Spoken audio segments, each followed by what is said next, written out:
If you're looking for murder, I know a guy who can get it for you wholesale.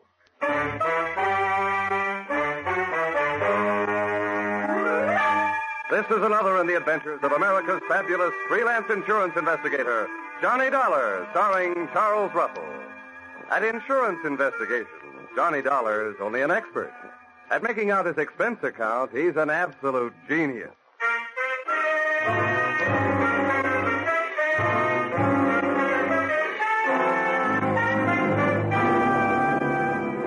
Expense account submitted by Special Investigator Johnny Dollar. To West Coast Underwriters, San Francisco Branch. Attention, Bradford L. Coates, General Manager. The following is an accounting of my expenditures during my investigation of the little man who wasn't all there, or in most cases, there at all, or the unpaid premium payoff. Expense account, item 1. 3 cents postage due on your airmail special delivery letter containing said assignment. I can just hear you dictating it. Take a letter. To Johnny Dollar, you'll find his address in the files. Dear Sir, better make that Dear Dollar. Enclosed find copies of letters received by us from one Mr. James Yarbo, period. This man's wife was insured with our company until recently. One day before her death, her period of grace on an unpaid premium ran out. We canceled her policy in the amount of $20,000. Her husband, Yarbo, first made every effort to collect, then threatened us. Since then, we've received the enclosed series of letters intimating, without confessing, that he's had a hand in the accidental death of at least 12 of our policyholders to date. The police have been working on it, but are getting nowhere. If you are available, please come immediately. Yours very truly, Sophie.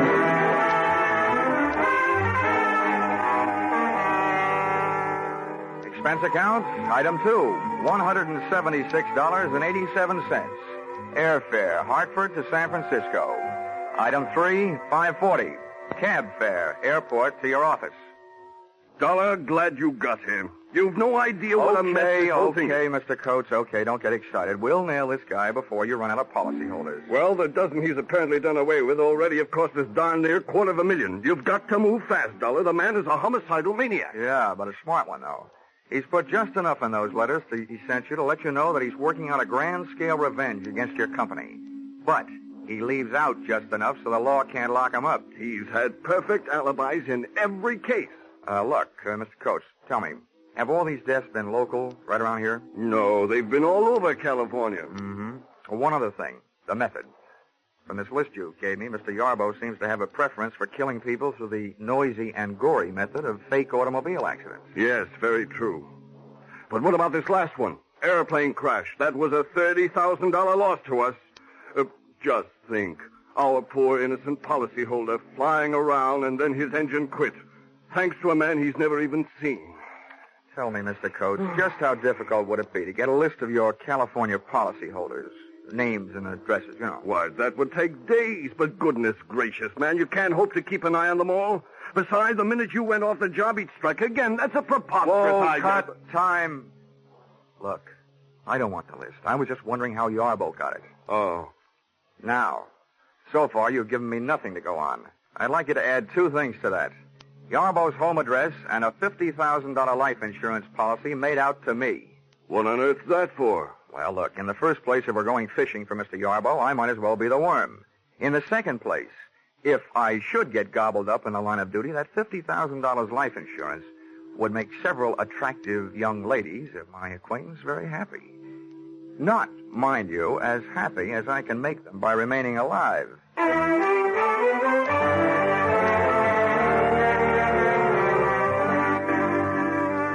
Expense account, item 4, $30. Rental of limousine, complete with chauffeur. I figured if I was riding into trouble, I was riding in style.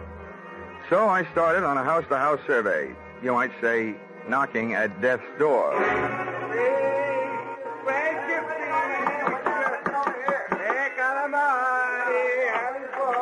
Yes.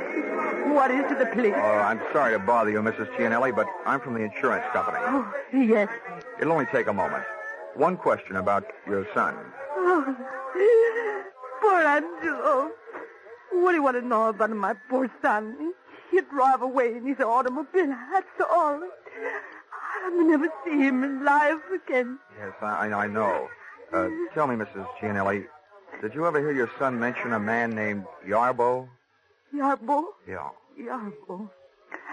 I don't know about no such Yarbo. Now, please. Please leave me.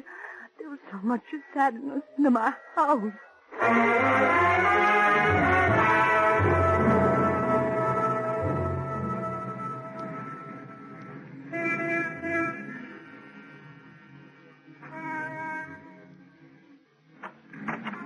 Yes?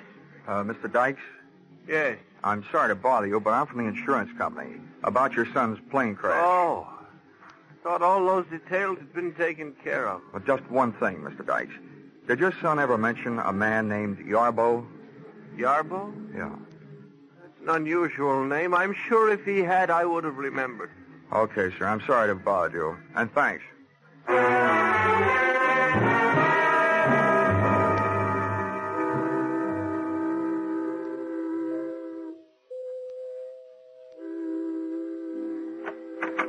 Yes, sir. May I help you? Yes, I'd like to have a word with Mrs. Weatherly. I'm from the insurance company. Well, sir, Mrs. Weatherly has been indisposed, not receiving visitors. What is it, Brian? How do you do, Mrs. Weatherly? My name is Johnny Dollar. Oh, dear. You may go, Brian. Oh, I'm ashamed to let you see me in this condition, Mr. Dollar. Just ashamed. But you understand. I do indeed. Oh, it was bad enough. The accident, I mean. But the scandal. Oh, I'll never be able to hold my head up again. Yes. No. If Harvey had to get himself in an automobile accident, why, I ask you, did he have to have that awful Mrs. Barclay in the car? Oh, yes. Yes, it was very unthoughtful of him, Mrs. Weatherly. Would you mind answering one question? Well, if I can. Did your husband ever mention a man named Yarbo? Well, no. No, he never mentioned a man named Yarbo. But neither did he ever mention Mrs. Barclay.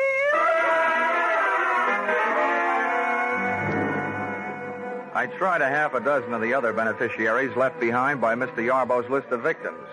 All I got out of it was a very watery afternoon. The tears were falling like monsoon time in Burma. But of information, I got none. This brought me right smack up to a point I didn't want to have to reach. The point of contacting Mr. Yarbo in person.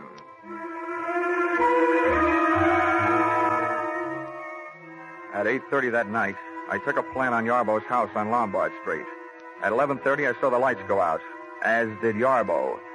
He was a little guy, stooped over like he was looking for cigarette butts on the sidewalk, needing a haircut, and, true to type, wearing a long black overcoat. But worst of all was the little satchel he was carrying.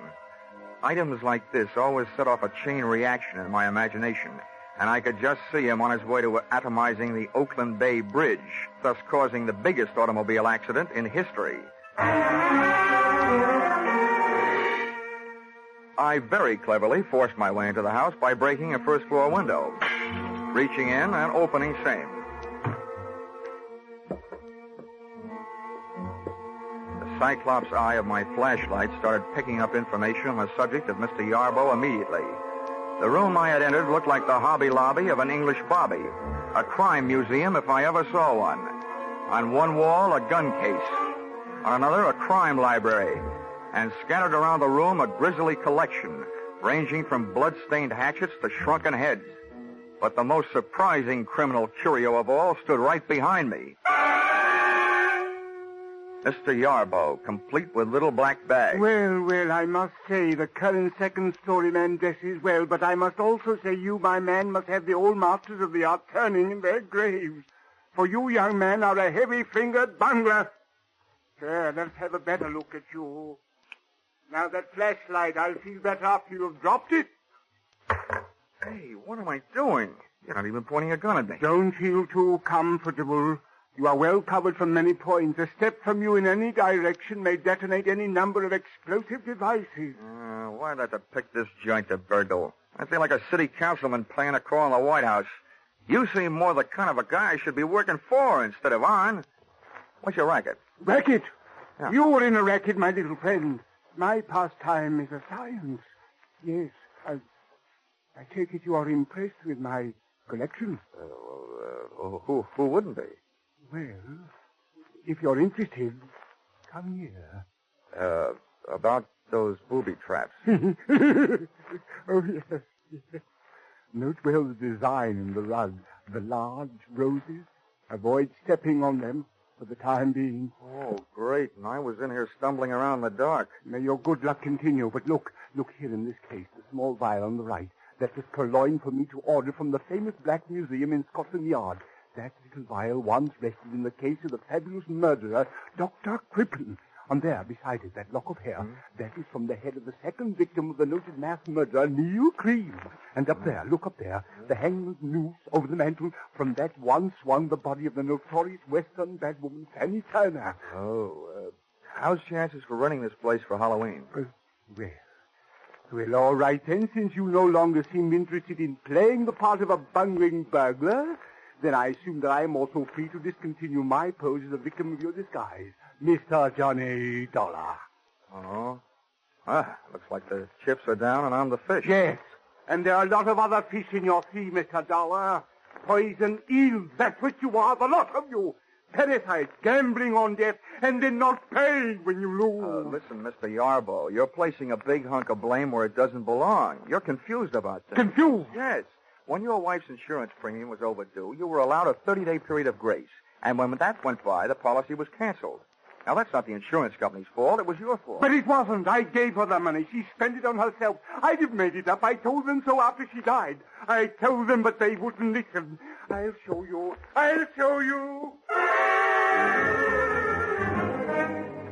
Yarbo looked like he was headed to show me the chopping end of an axe laying on top of a small table. I hit him just as he hit the table. As he hit the floor, I noticed what I was standing on. One of those big red roses in the carpet. It hadn't exploded yet, but that was one flower I wasn't standing around waiting to see bloom.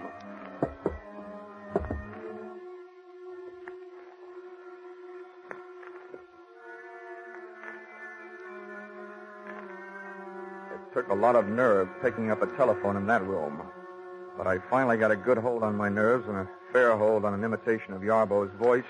Took one deep breath and picked up the phone. Yes? Hello, James. This is Martha. I'm at the office. I have good news. 2 more. Mr. and Mrs. Granville Morse, killed tonight on the Great Highway, 2 miles south of Seal Rock. 8:45 tonight. Ran into a post boat killed. Insured for a total of $80,000. I gotta go now. Goodbye, James. Well, congratulations, Brother Yarbo. 2 more at 8:45 tonight. And who's your new alibi? Me.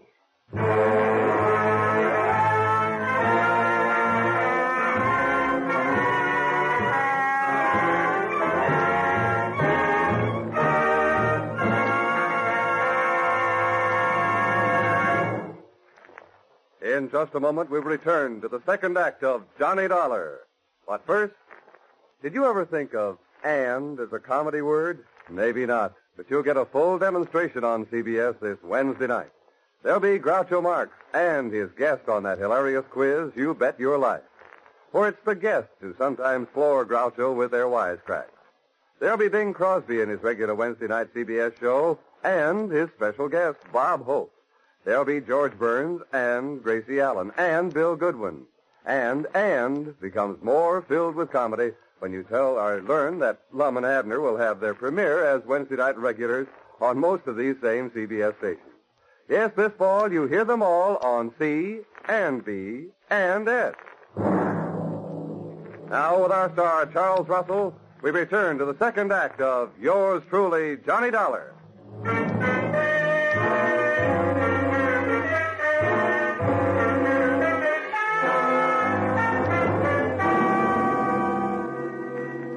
Yarbo might have been lying unconscious on the floor, but in that setting, I was still afraid of him. I'd have looked the place over with a fine tooth comb, only having none. I used my hands. I put the pat test to Yarbo's pockets for a gun. He was unloaded. Then turned my attention to the little black bag he'd been carrying when I saw him leave the house, and which he still had with him when he returned. I hoped it wasn't booby-trapped. Opened it and discovered that it was a trap, the type my kind of booby stepped into. Inside the bag was a small radio receiver tuned to something I looked for and found in the room. A small radio transmitter of the type formerly used in army tanks. Through this, Yarbo had heard me enter his little museum of murder and had returned to catch me in the act of prowling the premises. About then, I caught him in the act of coming to. Well, welcome home, Yarbo. Time to get up. I just had a long chat on the phone with Martha.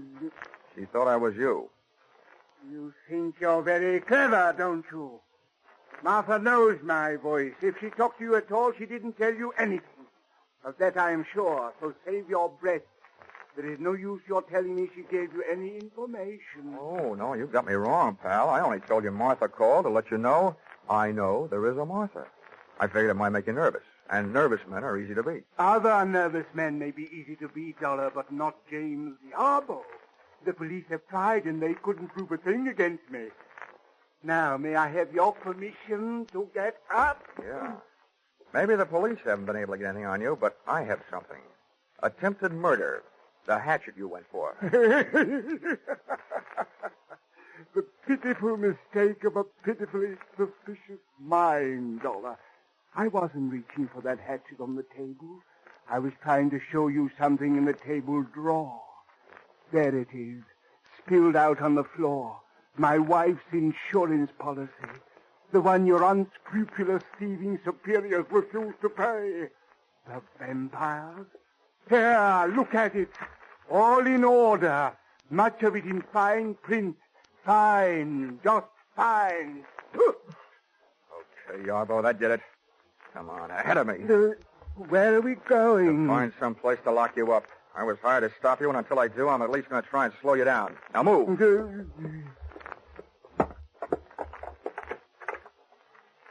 Linen closet.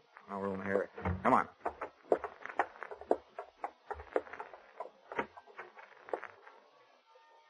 Bathroom. No window. Yeah, this'll do. Go on, get in there. No, not in here. Anywhere but in here. It's a good place. You may get thirsty. No. This is where my wife died. Not in here. No.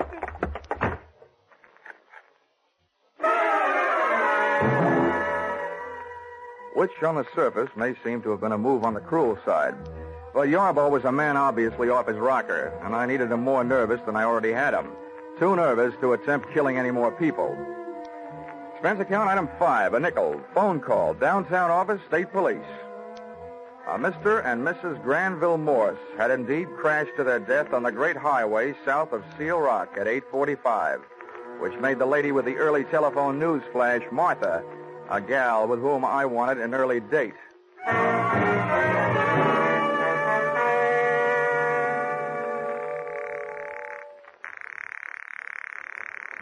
Come on, answer the phone. Hello? What is it? Hello, Mr. Coates. This is Dollar. Oh, yes, Dollar. What do you want? Well, first I want to tell you that you just lost 2 more policyholders. List price, $80,000. Oh, good Lord. This is terrible. Who, how, what... Never mind that. I've also got something else. On the good side. I need your help tonight. Of course. Anything. What can I do? Meet me at your office. You and I are going to go looking for a dame named Martha. Martha? Martha who? I don't know, but I hope she works for you. I'll be there in a half hour. Make that 20 minutes, and you'll be 10 minutes closer to happy days. The office personnel records of the West Coast underwriters turned up not 1, but 3 employees named Martha, which gave me 3 choices as to who had been supplying Yarbo with a list of West Coast policy insurance policy holders. Finding the exact Martha was even easier. On the phone, she had told me that she was calling from the office, and the night elevator operator's in and out book showed the signature of one Martha Kinsey, and I just couldn't wait to hear her report. Who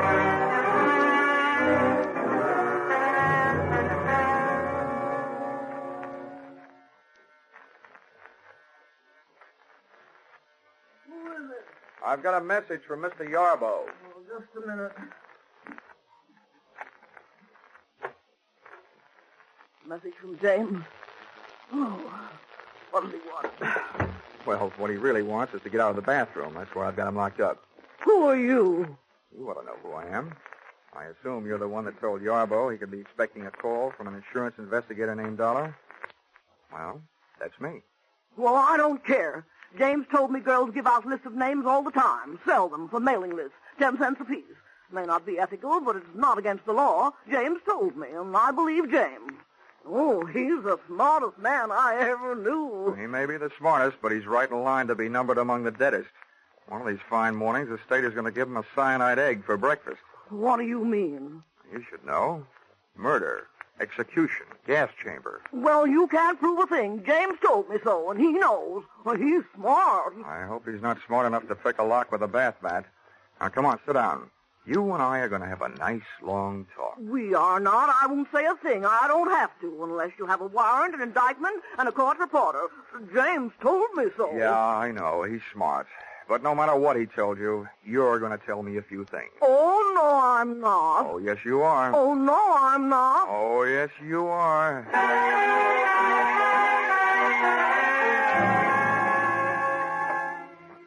So, I was wrong. Martha didn't tell me anything. But her stubborn attitude did. She was in love with Mr. Yarbo, a stupid, middle-aged woman having her last fling at romance, doing her best to keep her last chance alive in the person of the man who had made her his partner in crime. As crazy as it was, this grotesque pair of lovebirds created the only real emotion in the case to date and switched my thoughts from the widely scattered deaths which had brought me into the case and over to the single death of Yarbo's wife. Enclosed, find a transcript of statement made to me at 2 o'clock in the morning by the doctor who signed Mrs. Yarbo's death certificate. Cause of death, cerebral hemorrhage. Result of severe fracture of skull. Region, medulla oblongata. Contributing factors, woman bathing in bathtub at home. Slipped and fell, striking head on shower spigot. Coroner's finding death due to misadventure. Accidental. It took the doctor 2 minutes to get around to making that statement. I figured it would take Martha at least 30 minutes to get her hair out of her curlers and make herself presentable enough to risk being seen on the street. That left me 28 minutes to get back to Yarbo's house before she did. And I didn't need half that long. In the cab on my way over, I took inventory. 1, to date, Yarbo's alibis covering him on all the so-called revenge murders had been perfect. Too perfect. 2nd, when I first faced Yarbo, he screamed about his wife's death, not in the light of having lost his lady love, but in the light of having lost her insurance money. Just as my 3rd and most important conclusion came upon me, the taxi came upon our destination, and I had to go to work.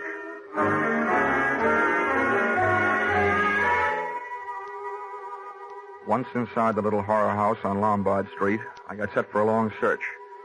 But it turned out to be a short one, and it proved 2 things. Yarbo was not only a murderer, he was as crazy as he'd acted in having kept the evidence around.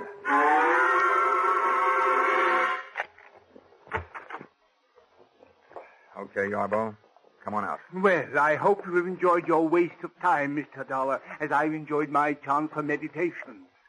You saw Martha, I suppose? Yes, I saw Martha. Bless her silent little soul. Yes, I was sure of Martha. She believes in me. You can say that again.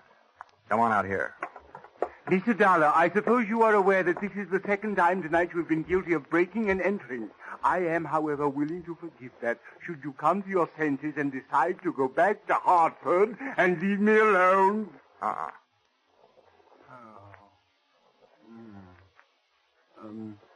Mind treading on the roses in the rug, Mr. Dollar? Sorry, Yarbo. I fell for that gag earlier tonight. People who smile at that joke give me the last laugh. Now, look, Yarbo, I know exactly what you've been up to, and I know why you've done it. But your little war of nerves has got to stop. It will never stop. No one can prove anything against me. I can. I can prove that you haven't done a thing to bring about those accidental deaths you've been taking credit for. Martha has sat down that insurance office and notified you every time there's been an accidental death of a policyholder in this part of the country. Then you've written the company your little letters and gotten your little kicks out of it, right? That's a lie, lie. That's the switch, a guy yelling that loud that he's guilty. You'll have to prove it. You will have to prove it. Don't worry, chum. I'm not going to waste a breath proving murders that you didn't commit. But, brother, I'm really going to go to town on the one that you did. Your wife, Mr. Yarbo. That is the most ridiculous statement you have yet made, young man. Look around you. Take note. I have profited by all the mistakes made by the original owners of these bloody souvenirs from Dr. Crippen on down. You see in me the living composite of them all. And I intend to stay that way, alive. I'm afraid you will, but it's going to be inside an upholstered room. And this is what will put you there. Yeah, Mr. Yarbo, you carried your little hobby of crime souvenirs too far when you saved this hunk of pipe and the faucet with which you clubbed your wife to death. She slipped and fell. She was in the tub. I'm sure the police microscopes can give you a strong argument on that one. Now, come on. And let's make it easy on each other, shall we? No, I didn't do it. I didn't do it. Let go. Whoa. Let go of me. You have to prove it. James, what's he doing? Help me, Martha. Help me. Hit him with something. I'd have bet on myself against the two of them if I didn't have to fight while playing hopscotch over those roses in the carpet, about which I still wasn't quite sure. It was touch and go. Martha would try to touch the back of my head with something, and I'd go. Do something, Martha. Do something. I'll fix him. Something Martha tried to do was pick up a heavy-based urn and aim it at me. She missed. It started to roll across the rosy carpet. When Yarbo saw where it was headed, he wrenched himself loose and dove to the carpet. I dove the other way. He got there just too late.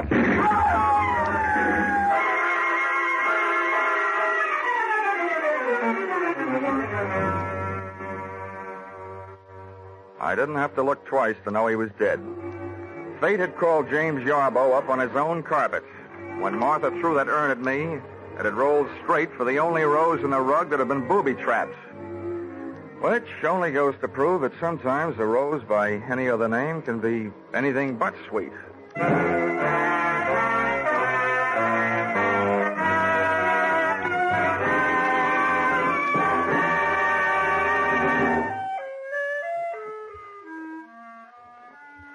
Expense account, item 6, $1.40. 3-month subscription, Love Life magazine. Sent to accessory to murder, Martha Kinsey, Tehachapi State Prison. I figured 3 months was about all she had, the judges and juries in California being rather efficient that way. Expense account, item 7, $6. Dinner and diving for pearls in a barrel of Blue Points at Fisherman's Wharf. Diving for Pearl's earring, which she lost while bending over the barrel trying to see what oysters look like. Item 8, $176.87. Airfare, San Francisco to Hartford. Expense account total, $942.08. Not including defense lawyer fees if you decide to sue me for not being able to add correctly. Signed, yours, truly, Johnny Dollar.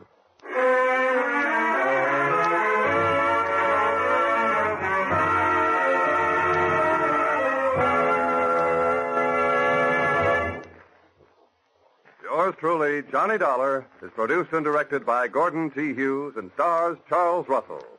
Script by Paul Dudley and Gil Dowd. Featured in the cast were Jay Novello, Martha Wentworth, Paul DuBois, Gigi Pearson, and Larry Dodkin. The special music is written and conducted by Wilbur Hatch.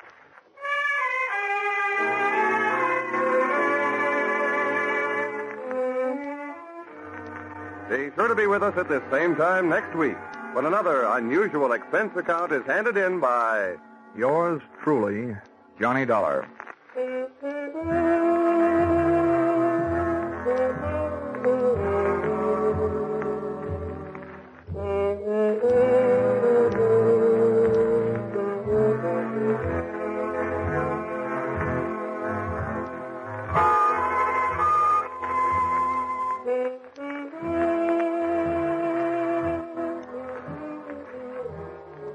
Everyone is concerned about world affairs these days.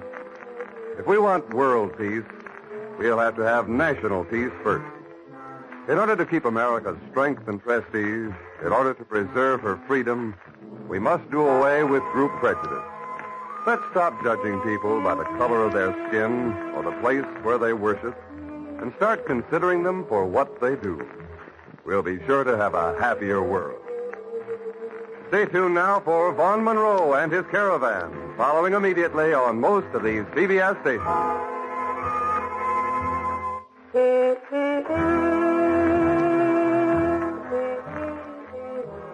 This is CBS, the Columbia Broadcasting System.